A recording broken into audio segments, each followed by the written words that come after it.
তুমি এইখানে? আর আমি সারা গ্রাম তোমারে খুঁজে বেড়াইতেছি। কেন ভাবি, তুমি আমার সারা গ্রাম খুঁজে বেড়াইতেছো কেন? কেন আবার? আমার খালাতো বোন সোনিয়া ফোন দিছে, তোমারে খুঁজতেছে, তুমি নাকি ফোন ধরতেছো না। না কথা কও।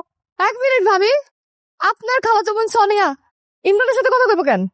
উমা, তুমি বোধহয় জানো না, আমার খালাতো বোনের লগে তো ইমরানের প্রেম। কয়দিন পরে তারা বিয়া করব। তারা নাকি একজন আর একজনের ছাড়া বাঁচবই না। এই ভাবি, কি বলো তুমি এসব? তোমার কোন খালাতো বোন? সোনিয়া কে? আমি তো চিনি না। ও, চিনো না? না, সুমি সামনে খাড়ায় রইছে, এই জন্য এখন আমার খালাতো বোনরা চিনতে পারতেছো না।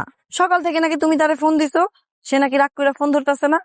এখন আবার সে ফোন দিতেছে, তুমি ধরতেছো না। দেখো ভাবি, এখানে মজা করো না তো। সুমি, তুমি ভাবির কথা বিশ্বাস করো না, ভাবি মিথ্যা কথা কইতেছে। না না সুমি, আমি যা বলতেছি সত্যি বলতেছি। এই তো কয়দিন আগে আমার খালাতো বোন সোনিয়া আমগো বাড়িতে আইছিল। ইমরান সোনিয়ার লগে দেখা করণের লাগা আমার বাপের বাড়ি গিয়ে সারাদিন বসেছিল। তারা দুজন দরজা লাগায় কথা বলতেছিল। আমি এত ডাকি, দরজা খোলে না। তারপরে আমি জিজ্ঞাসলাম, আই তোমরা দরজা লাগায় কি করো? বলে আম ভর্তা খাইতেছি। তারপরে ও মা গো ভাবি, ভাবি আর কোন না, আমি আর সহ্য করতে পারতেছি না, আমার নিঃশ্বাস বন্ধ হয়ে যেতেছে। বেঈমান, প্রতারক, বিশ্বাসঘাতক, আমার লগে প্রেম কইরা ভাবির খালাতো বোনের লগে প্রেম করস।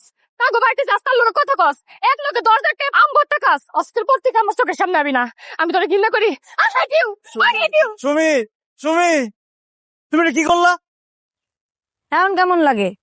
আমারে বাপের বাড়ি থেকে মিশা কথা কয়ে আই না, নিজে আরামে দাঁড়ায় দাঁড়ায় প্রেমিকার লগে প্রেম করতেছ।